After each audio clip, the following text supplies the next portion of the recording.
आज सभागृहामध्ये औचित्याच्या मुद्द्यांवरची चर्चा सुरू होती आणि काही सन्माननीय सदस्यांनी सभागृहामध्ये कल्याणमधले एका सोसायटीमध्ये एका मराठी भाषिक परिवारावरती अमराठी भाषिक एका सो कॉल्ड अधिकारी स्वतःला समजणारा कोणीतरी व्यक्ती आहे त्यांनी अशा पद्धतीनं अर्वाच्य शिवीगाळ आणि विशेषतः मराठी माणसाचा अपमान करणारी वक्तव्य किंवा मराठी माणसाचा अपमान करणारं भाष्य त्या ठिकाणी केलेलं आहे आणि ते प्रकरणावर सभागृहात गांभीर्याने चर्चा झाली आणि त्यामुळं माननीय उपमुख्यमंत्री अजितदादा पवार साहेबांनी सभागृहामध्ये या प्रकरणाची सखोल चौकशी करण्याचे आदेश दिलेले आहेत।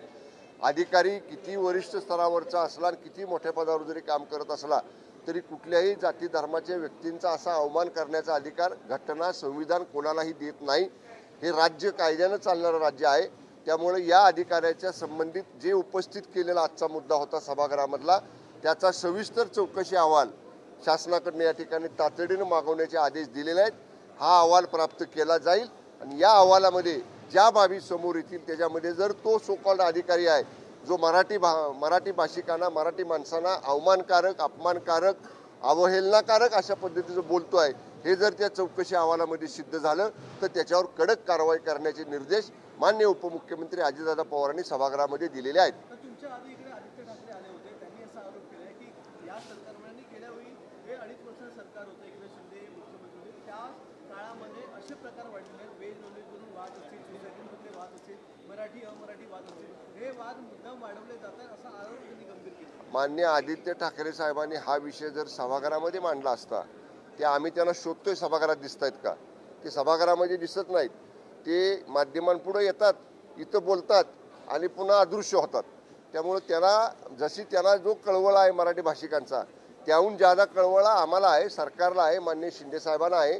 त्यामुळे मराठी भाषिकांच्या मराठी माणसांच्या पाठीशी हे सरकार ठामपणे उभा आहे आणि म्हणूनच आज तातडीनं मराठी माणसावरच्या बाबतीत घडलेला जो प्रकार आहे त्याची सरकारनं तात्काळ दखल घेतली, उच्चस्तरीय चौकशीचे आदेश दिले आणि चौकशी अहवालामध्ये कितीही मोठा तो कुणी अधिकारी असला आणि तो जर दोषी आढळला तर त्याच्यावर तात्काळ कडक कारवाई करण्याची भूमिका सरकारने घेतलेली आहे।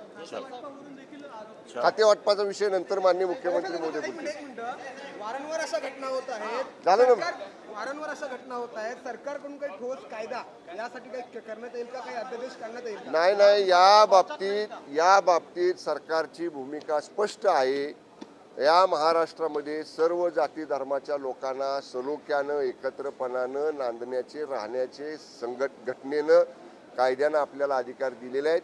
जातीमध्ये तेढ निर्माण करण्याचा, एखाद्या समाजाला हिणवण्याचा, एखाद्या धर्माचा एखाद्या समाजाचा अपमान करण्याचा अधिकार कोणालाही नाही आणि असं कोणी करत असेल तर त्या व्यक्तीवर कारवाई करण्याची भूमिका सरकारने घेतलेली आहे। धन्यवाद।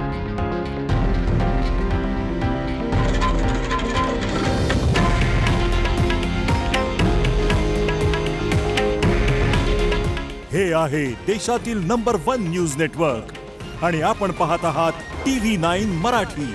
काळजी तुमची, हित महाराष्ट्राचं।